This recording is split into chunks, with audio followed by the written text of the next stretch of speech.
šiandieną norėčiau parodyti, kaip ant Uberstrike'o sukurti serverį savo. Einam į Join Game. Biškį palaukiam. Pasirenkam bet kokį čia. Paskui apačioje būna Create Game. Paspaudžiam ant jo.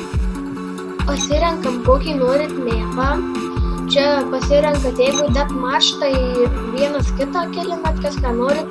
Čia teamais, paskui čia serverio pavadinimas būna, tai pavyzdžiui, aš dabar taip pavadinsiu.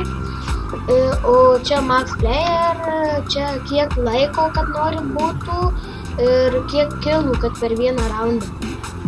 Na, paskui spaudžiat create ir jūsų serveris yra. Bet čia ne taip kaip ant kokio Minecrafto ar dar ko, kad banus galima dėti. Čia tik taip jūs būnat paprastas žaidėjas, bet šis serveris būna jūsų. Na, ačiū už dėmesį, komentuokit, prenumeruokit, balsuokit, viso gero.